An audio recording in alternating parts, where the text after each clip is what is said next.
Global skill development mission में आपका स्वागत है। पिछले सेशन में हमने एरेज की जानकारी ली। हमने यहाँ पे न्यूमेरिक एरे की जानकारी ली, एसोसिएटिव एरे और फिर मल्टी डायमेंशनल एरेज की जानकारी भी ली। हमने उससे रिलेटेड एग्जांपल्स को भी देखा। इस सेशन में हम अपने एरेज के एग्जांपल को ही कंटिन्यू कर रहे हैं, लेकिन इस बार हम एरे के एलिमेंट को एक्सेस करने के लिए लूप्स का प्रयोग करने वाले हैं। तो यह पूरा सेशन लूप्स और एरेज पे आधारित है, जिसमें हम ये देखने वाले हैं कि किस प्रकार हम एक्सेस कर सकते हैं एरे एलिमेंट्स को लूप्स के साथ। तो यहाँ पे नीचे दो एग्जांपल दिए गए हैं। लेफ्ट साइड पे न्यूमेरिक एरे लूप और राइट हैंड साइड पे मल्टी डायमेंशनल एरे लूप। असल में हम यहाँ पे दो तरह के एग्जांपल करने वाले हैं। पहला जिसमें सिंगल डायमेंशनल एरे हो और हम हर एक एलिमेंट को एक्सेस करेंगे लूप के साथ, और दूसरा एग्जाम्पल है जिसमें मल्टी डायमेंशनल एरे हो और उसके हर एक एलिमेंट को एक्सेस करेंगे हम एक से ज्यादा लूप्स यानी कि नेस्टेड लूप के साथ। तो आइए शुरू करते हैं और देखते हैं किस प्रकार से हम ये कर सकते हैं। यहाँ मैंने पहले से ही फाइल्स को ओपन कर लिया है। लेफ्ट साइड पे मेरे पास न्यूमेरिक एरे लूप इस आई की वैल्यू को एरे के इन एलिमेंट्स को एक्सेस करने के लिए प्रयोग कर लूँ। इसके लिए मुझे कुछ ज़्यादा नहीं करना, केवल ये स्टेटमेंट शामिल करनी है अपने एरे के एलिमेंट्स को एक्सेस करने के लिए। बजाय इसके कि मैं यहाँ पे किसी पर्टिकुलर इंडेक्स को शो करूँ, यहाँ पे मैं आई इनपुट कर देता हूँ। अब यहाँ पे यदि आई देखें तो बार बार चेंज होगा, 0 1 2 3 4, और वही वैल्यू जो आई की रहेगी वही उस पर्टिकुलर एलिमेंट को एक्सेस करने में काम आएगी। यानी कि एरे ऑफ 0 जब आई 0 होगा, एरे ऑफ 1 जब आई 1 होगा, क्योंकि हमने देखा लूप जो है 0 से लेकर 4 तक आइट्रेट कर रही है। तो यहाँ पे इसी तरह से जो हमारे पास एरे है वो भी 0 से लेकर 4 तक के सभी एलिमेंट तक आइट्रेट करेगा और इंडेक्स वैल्यू मानी जाएगी आई की वैल्यू। अब 0 अगर आई है तो यहाँ 10 को एक्सेस कर लिया जाएगा, 1 आई है तो 20 को, इस तरह से आगे बढ़ते हुए सभी एलिमेंट्स को एक्सेस करके दिखाया जाएगा, जो यहाँ पे एग्जाम्पल दिया गया है। तो इस तरह से हम इसका प्रयोग कर सकते हैं अपने पास आसानी से एरे एलिमेंट को एक्सेस करने के लिए और उसको दिखाने के लिए। ये हमारा पहला एग्जाम्पल है। इसी के साथ हमारे पास एक दूसरा एग्जाम्पल है मल्टी डायमेंशनल एरे में लूप के लिए। अब देखिए, इसमें मैंने यहाँ पे पहले से फाइल ओपन कर लिया है। पहले इस प्रोग्राम को समझते हैं।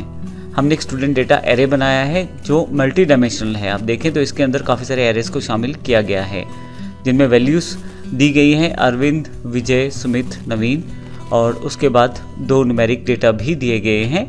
ये मार्क्स को रिप्रेजेंट करते हैं स्टूडेंट्स के। ये एग्जाम्पल के लिए हमने लिया है। फिर इको के द्वारा यहाँ ब्रेक दिया गया है।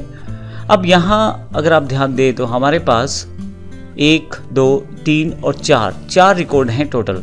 तो अगर मैं इस रिकॉर्ड को इस तरह से कहूँ कि मेरे पास 4 रोज हैं, तो इन रोज को रिप्रेजेंट करने के लिए एक लूप मैं यहाँ प्रयोग करने वाला हूँ, जो बाहर वाली एक लूप है। लेकिन अगर अंदर की तरफ ध्यान दें तो अरविंद, विजय, सुमित और नवीन ये सब पहले कॉलम का पार्ट हैं। 22, 15, 5 और 17 दूसरे कॉलम का पार्ट है। 18, 13, 2 और 15 ये तीसरे कॉलम का पार्ट है। तो मैंने क्या किया है, यहाँ पे बाहर वाली रोज जो है आर रो को रिप्रेजेंट करता है, लेकिन अंदर वाली जो लूप है सी वो कॉलम को रिप्रेजेंट करती है। तो अगर आप यहाँ ध्यान दें तो मैंने यहाँ पे रो और कॉलम का कॉम्बिनेशन तैयार कर लिया है। अगर आप इस तरह से देखो तो ये हमारी रोज हैं, first row, second row, third row, fourth row, और जबकि इस तरह से देखें अरविंद, विजय, सुमित, नवीन ये हमारा कॉलम है। अगर इन सब एलिमेंट्स को हम इंडेक्स के पॉइंट ऑफ व्यू से देखें, अरविंद जो है इसका इंडेक्स बैठता है पहला कॉलम और पहली रो के इंडेक्स वैल्यू के साथ। अगर हम यहाँ इसको डिफाइन करें तो हम कुछ इस तरह से कह सकते हैं, एरे में यह 0 एलिमेंट है, 0 रो के साथ, 0 कॉलम के साथ। ये 0 रो के साथ पहला कॉलम है और ये 0 रो के साथ दूसरा कॉलम है। इसी तरह से अगर मैं विजय की बात करूं तो यह 1 रो है और यहाँ पे 0 कॉलम है।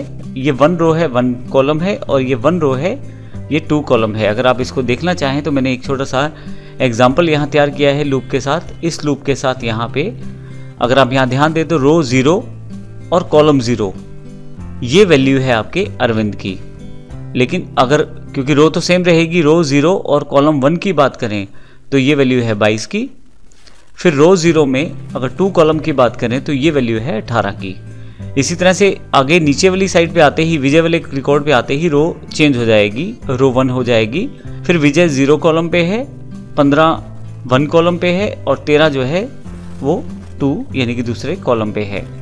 इसी तरह से फिर से रिकॉर्ड चेंज हो जाएगा, नीचे रो 2 हो जाएगी जिसमें 0 सुमित है, 5 1 है और 2 जो है आपके पास फिर से वैल्यू 2 है। तो इस तरह से अगर हम इन वैल्यूज़ को एक्सेस कर सकें अपने किसी इंडेक्स के द्वारा तो बड़ी आसानी से हम इन सबको एक्सेस कर सकते हैं। उसके लिए मैंने फिर से एक लूप यहाँ दोबारा प्रयोग की है। अब इस लूप को समझने से आपको लगभग सब कुछ एक्सप्लेन हो जाएगा। सबसे पहले एक रो लिया गया है आर वेरिएबल और उसको प्रिंट करवा दिया गया है एरे रिकॉर्ड के रूप में यहाँ पे। फिर जब ये रो पूरी तरह से एक्सेस हो जाएगी, यानी कि यहाँ हमारे पास पहली रो में से पहला एलिमेंट, दूसरा एलिमेंट, तीसरा एलिमेंट प्रिंट हो जाएगा, फिर रो चेंज होगी। तो इसका अर्थ ये है कि मेरे पास यहाँ सभी पूरे कॉलम्स को पहले उसे रिप्रेजेंट करना है 0 से लेकर 2 तक। 0 कॉलम में अरविंद है, 1 में 22 है और 2 में 18 है। तो इसके लिए मैंने कुछ कंडीशन तैयार कर ली है सी के साथ और फाइनली यहाँ पे स्टूडेंट डेटा को रो में मैंने रिप्रेजेंट किया है और फिर कॉलम के रूप में रिप्रेजेंट किया है। जब रो चेंज होती है तो वो एक बार सभी कॉलम्स को डिस्प्ले करवाकर चेंज होती है, क्योंकि इंटरनल लूप जो है वो कॉलम की लूप है। अगर आप यहाँ ध्यान दें तो सबसे पहले फॉर लूप चलेगी रो वाली, रो 0 सेलेक्ट की जाएगी, उसके पश्चात अंदर आते ही उसको एक अलग लूप मिलेगी जो कि कॉलम की लूप है, लेकिन कॉलम की लूप 0 1 2 सभी एलिमेंट्स के लिए एक्सेस होगी पहले। फाइनली जब ये खत्म होगी तो फिर रो इंक्रीमेंट होगी, यानी कि रो फिर से अगली रो पे जाएगी। तो इस तरह से हमारे पास ये जो लूप प्रोसेस है चलता रहेगा और जब तक हमारे पास सभी रोज में एलिमेंट और सभी कॉलम्स के एलिमेंट डिस्प्ले ना हो जाएं तब तक यह प्रिंट करवाता रहेगा। तो इस तरह से मल्टी डायमेंशनल एरे को हम आसानी से लूप के साथ रिप्रेजेंट करके उसके सभी एलिमेंट को एक्सेस कर सकते हैं। इस पूरे सेशन में हमने फॉर लूप का सिंपल प्रयोग किया है, हालांकि हम वाइल और डू वाइल का प्रयोग भी कर सकते हैं क्योंकि पैरामीटर सेम रहने वाले हैं, केवल आपको सिंटेक्स चेंज करना पड़ेगा। तो इस सेशन में हमने लूप्स का प्रयोग किया है एरेस की वैल्यू को एक्सेस करने के लिए।